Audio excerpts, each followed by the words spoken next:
to the View. Whoopi, come on, get better, girl. She'll be back next week. She promises. So Whoopi will be back. Rosie P., we love you. She's rehearsing a Broadway show.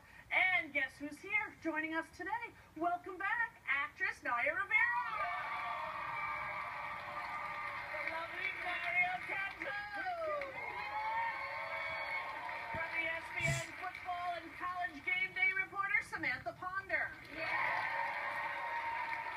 We all walked out to the classic Osmond family hit, One Bad Apple, because Donny Osmond will be here later in the program.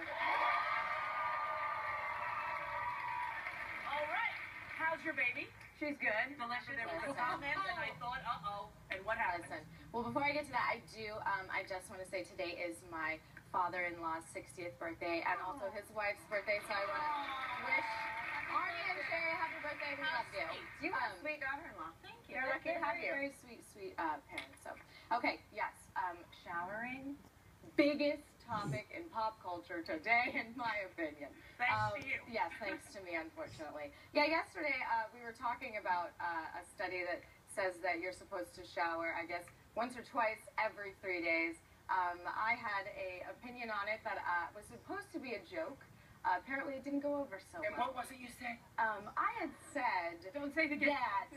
No, but it was supposed to be a joke, but I apologize if anyone was offended. However, I am very excited that it sparked a big conversation about how many times you should shower. I guess Ryan Seacrest right now is talking about how you should maybe cut back on showering. Let's just remind people how it went down, right?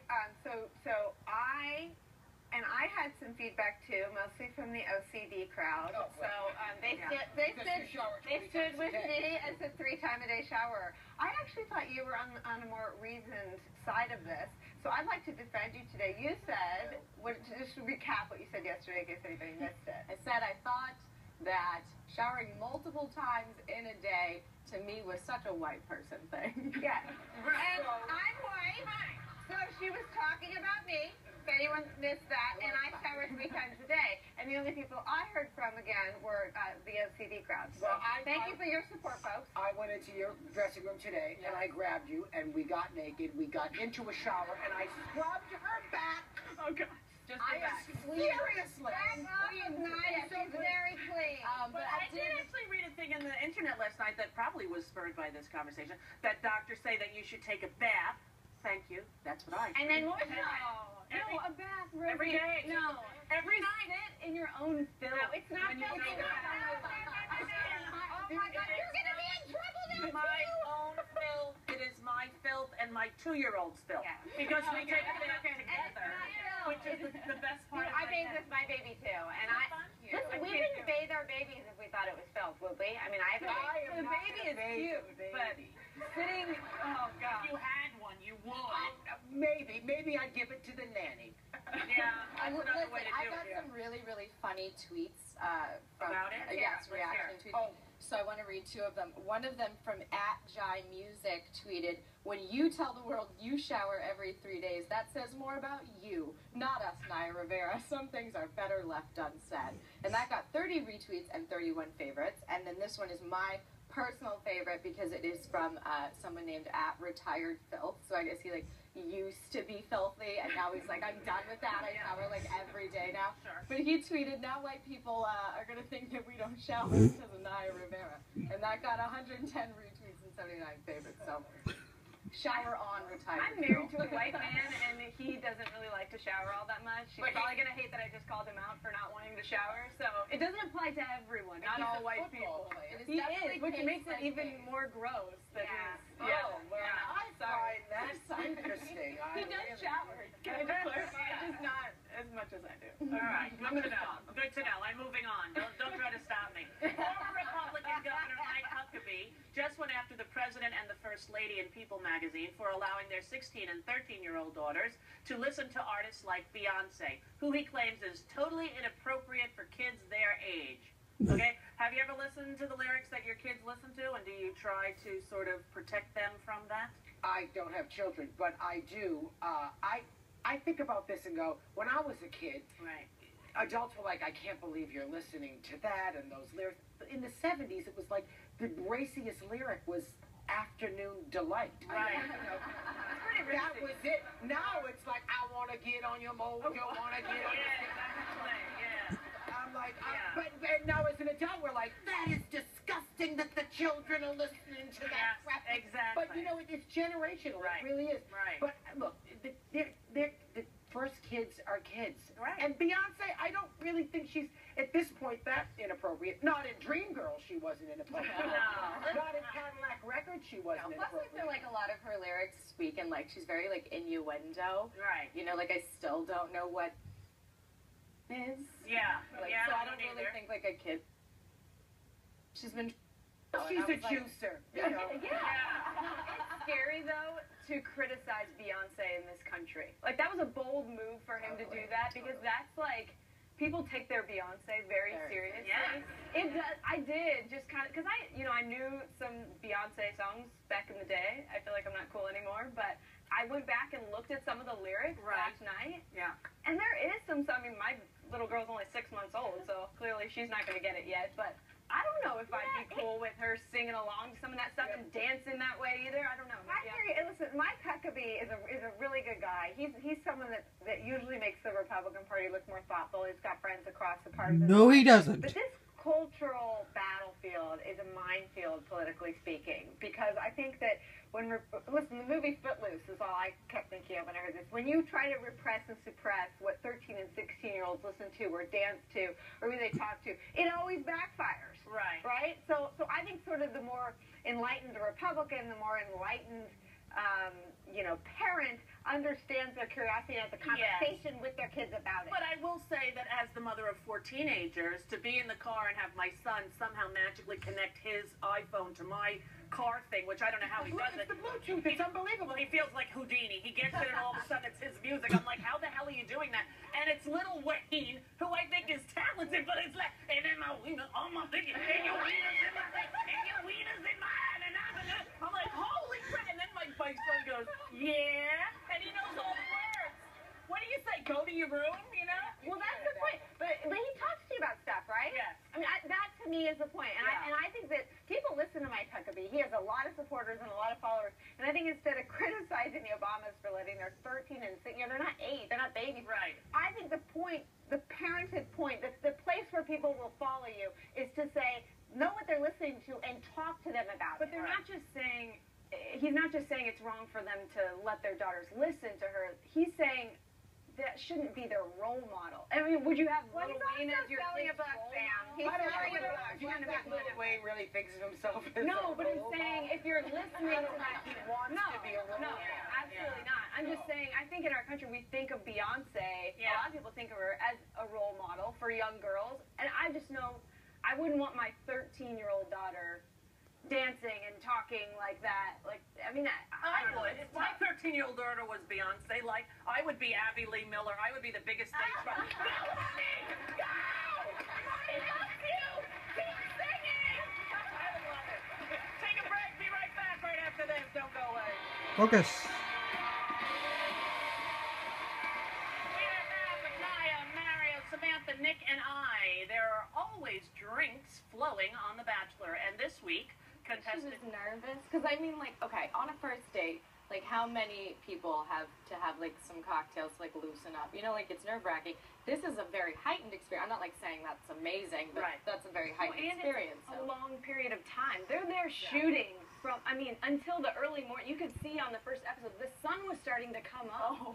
So they're literally drinking all night long. And obviously, it's your own personal responsibility if you're going to drink or not drink. You would think, though, they've seen the show before. Everybody knows the sloppy drunk girl every year. She always makes air.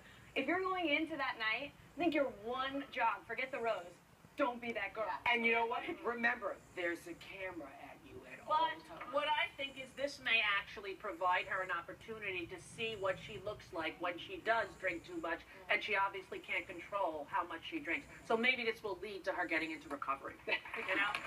Maybe? I just feel that, like, if you're on this show, you're going to go into recovery and have a show about that. I mean, these girls sign up for this.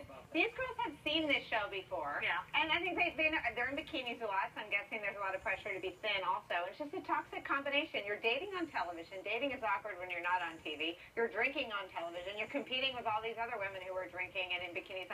It just seems like, I mean, maybe that's why people watch. Is this alcoholism or is this just like one bad night? Exhibition. You know? Yeah.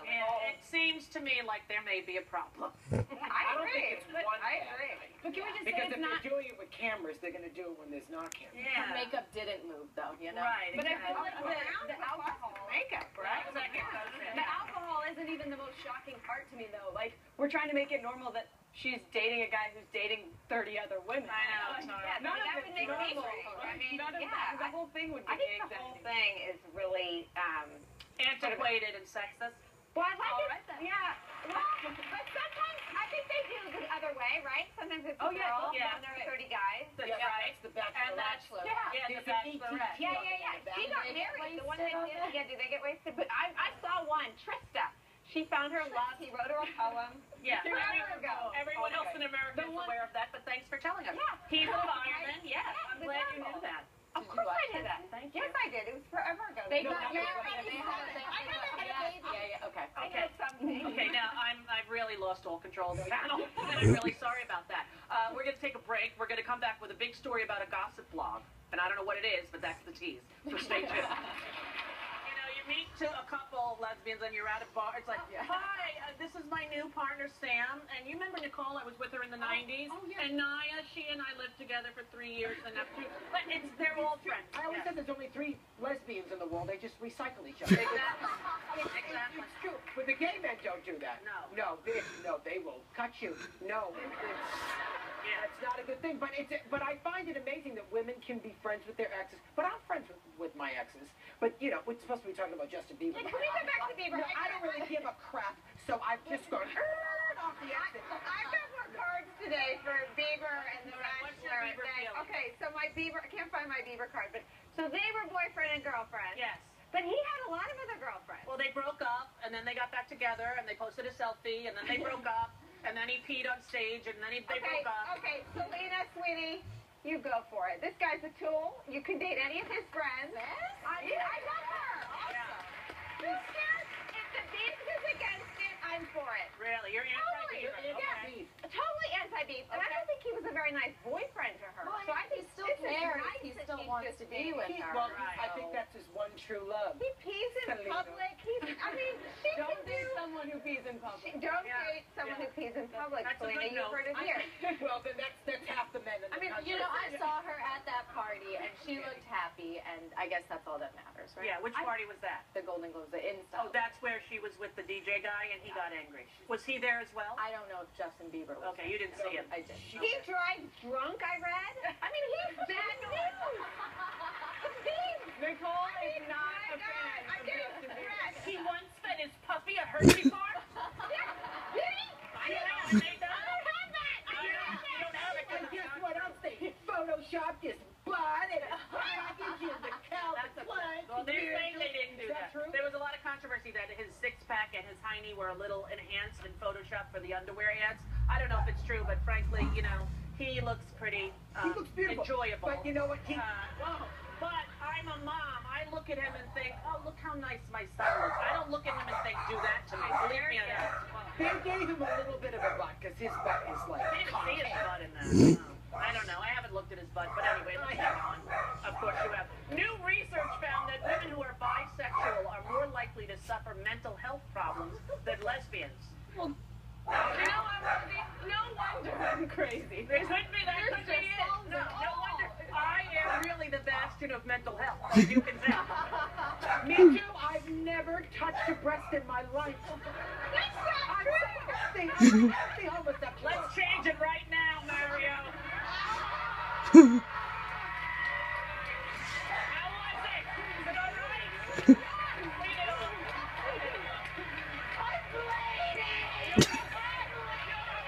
You'll make it through. Well, it's interesting because I think the mental illness, I don't know. Are you okay? Are you okay, honey? I think I sexually traumatized her because, like, Mike was in front of you when I was forcing him to do it. It wasn't good. Oh, Mommy.